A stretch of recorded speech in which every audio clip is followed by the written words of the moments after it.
Hello, and welcome back to Movie Husbands. Today we'll be reviewing Titane. Titane is directed by Julia Ducournau and is this year's Palme d'Or winner from the Cannes Film Festival.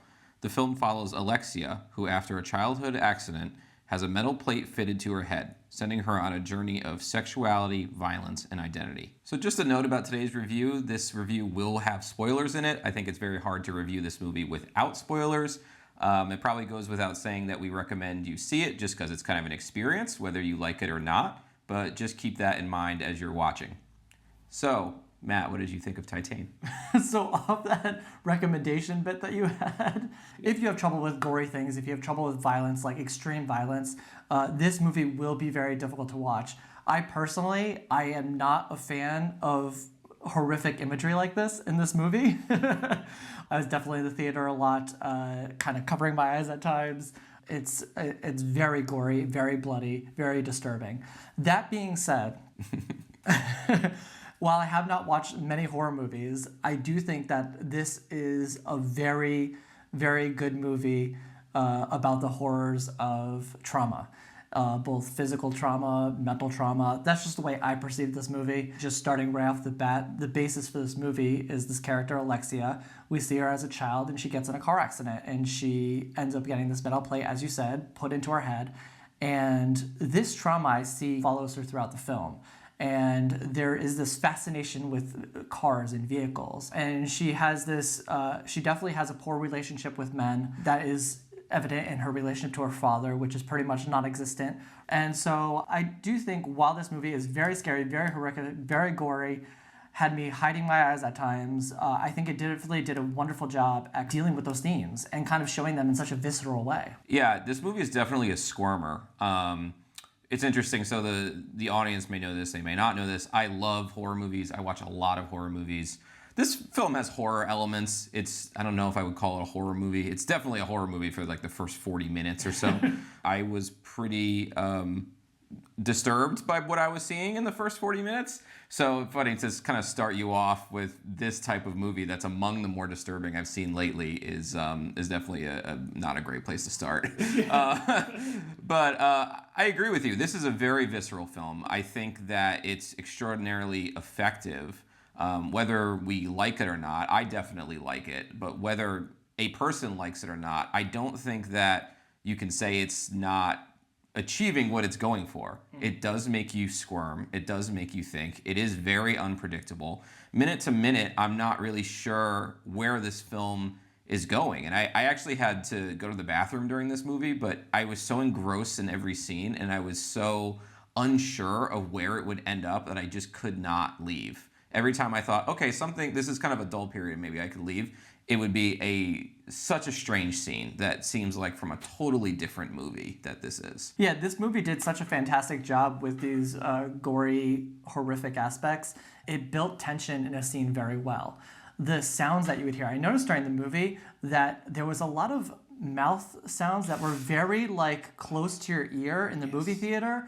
It was like the way people were chewing, or the way like a teeth would grind against each other or something like that, or there would be like a from like something going in somebody's head. Like those sounds probably squeamed me out just as much as the visuals that I was seeing on screen. There's a scene where she takes a stool and kills a guy with it basically by putting it into his mouth and sitting on it. And you don't see it, but you hear it. You hear everything. And it's genius sound design. It really is, because it's horrifying to watch. Yeah, kind of going into that scene a little bit, because this was such a I think this was actually a really fantastic part of the movie. And it's because she is with this girl, she's kind of getting it on with her. Man, she got problems. She ends up killing her and then realizing that there's other people in the house. And so it's a really great scene. It kind of brings up this hilarious scene where she has to kill everybody that's in the house and continuously finds out there's more people in the house that she has to kill. It's very funny. And it's funny because as you were squirming and you're kind of saying, all right, I'm ready to leave this movie. I don't know if I can do this anymore. Then there's that hilarious joke when she goes upstairs that you were just talking about where she keeps finding more people. And I said, how is this movie doing both of these things at once? There's this very long shot that takes place where she is basically seemingly having sex with this vehicle. that's at the place where she was working. So it's the car she was dancing on, and later on there's a scene where she's basically having sex with it. Yeah, where she's kind of like bondaged herself up in a way with the seatbelts. This movie is very weird. If you're here in the review and you haven't seen the movie, this is going to sound very I was on the phone with extreme. a friend. I was on the phone with a friend today, and I explained what the movie was about, and they treated me like I was crazy. And I said, well, there's a certain point where she's maybe impregnated by a car, and she has kind of a metal pregnancy, and she starts kind of bleeding motor oil, and they're like, okay. It is very, wow. This movie is a lot. Forget just like every scene that we go through. Which is actually interesting, because watching the first half of this movie, you wouldn't expect for the film to get as sweet as it does, and as caring as these characters seem to care about one another towards the end of the film. Again, another quite like unpredictable feeling. I almost felt like any way you could possibly feel during a movie, you probably feel during this movie at some point. You feel touched, you feel disgusted, you feel like you're watching something hilarious. I don't really know what else this movie could have done that's missing. You're experiencing this mystery element that plays throughout the movie. Is like, is she pregnant? Is she not pregnant? What is she pregnant with? Because her skin starts to split and you see the titanium through her skin, and she's very disturbed and grossed out by it. And this film explains very little. Like, it does not explain much of anything at all. These things are kind of just happening, and you have to, sift your way through it. Yeah. And, during her time living with this man who works as kind of a fireman / EMT, he is also a broken person. And I think it's the first person that she comes into contact with that accepts her for who she is. This interesting, weird, sweet kind of relationship is born there. And while it has these very disturbing aspects, the movie does shift at this part in time. Personally to me, I think it comes as a story about two broken people that have traumatic experiences in lives, finding something in each other that makes them accept themselves. Yeah, definitely. And I think that there's a lot of different ways you can interpret this film. There's certainly kind of a gender dysphoria aspect of it. I would love to read like an essay about the kind of transgender politics of this movie. I think that'd be really interesting. Certainly what you're saying about trauma. I think that there's something to do with how our sexual desires are born in our childhood somehow in ways that maybe we really don't understand. I think that's kind of going on here. There's a lot going on. And there's no monologue that really tells us, here's what the movie's about. You're just kind of stuck with all of these ideas in all these different directions, which I find really admirable. It's funny, as a Palme d'Or winner, this is a bit of an outlier. Horror films or genre films have won occasionally, but they typically don't. Typically, it's kind of a stuffy foreign film. She's only the second woman that's ever won the Palme d'Or, so that's on one level very disturbing. We should have way more. On another level, congratulations, that's fantastic. But this was quite a bold pick. Spike Lee was actually on the jury for this, so I have a feeling because he's such kind of a provocative figure that he picks something that would really start conversations, or he would tend to be more supportive of provocative material. Yeah, speaking of something that's provocative and conversational, I think that's one of the other things I really admire about this film is that we came out of it and we had a lot to say to each other.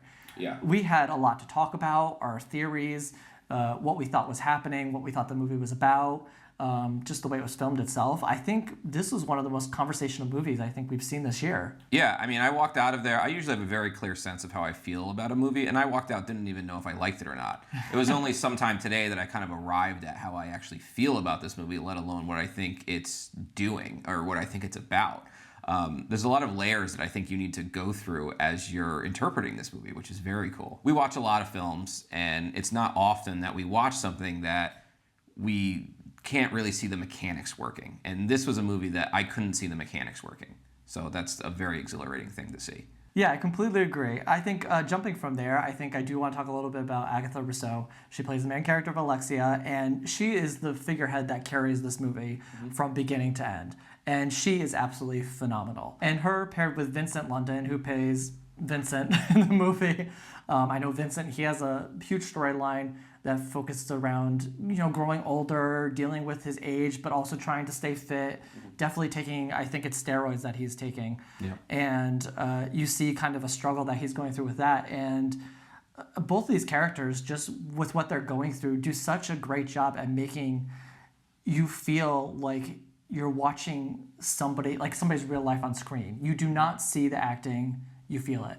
This director made a film called Raw that got a lot of buzz a couple of years ago, so maybe she got some creative license that people wanted to work with her and make something crazy. So this is far more ambitious than Raw, I think. All right, so you ready to go to grades? Yeah, I give this film an A-. It has really grown on me since we saw it last night. I got back in the car and I said, I'm not even sure I like this. As much as I was appreciating it, the more I thought about it, even talking with you just now, I jumped a letter grade. I was at a B+ before this conversation. I don't know. I think this is, I will always have more appreciation for very provocative and very ambitious filmmaking over somebody who's just towing the line and making the same thing over and over again. And I see a young director who is just really pushing the boundaries of what film is doing today. So a lot of my grade has to do with that. Completely agree with you. I'm going to do a first in Movie Husbands history because this movie is very complicated for me. So I'm going to give it 2 grades. Gave this some thought, okay? Okay. So basically, I'm giving the movie itself a grade of an A-. I think visually, the movie itself, how it was filmed, the acting, the story, everything that's packed into this, it was so effective at making me squirm in my seat. And it did everything absolutely phenomenally. So that is like a grade of my understanding of how great the movie is. Yep. So that's in one box. And then I'm giving a side grade of a C. And that is because I just have so much difficulty watching movies that have very horrific, gory violence in them. I see that imagery on screen and I just don't like it. It's very difficult for me to watch. And this movie I will never see again because of how difficult it was to watch. But visually had such an impact that I will probably never forget this movie either. So that is kind of like a side grade for how I liked the movie. Yeah, sure. So that's kind of where I am. So I realize creatively how phenomenal of a movie it is, but also kind of have that side grade. So that's where I am. So that's why I had to do that. Yeah, I understand. And I think generally speaking, I enjoy being unsettled in films a bit more than you. I like when movies really push me over the edge and make me feel really badly. Honestly, because it's not the easiest thing to do a lot of the time. So I understand. All right, and that's it for our review of Titane. If you have not seen this movie yet, Titane is now in theaters. If you have seen the movie, let us know in the comments. What did you think of Titane? And we'll see you next time.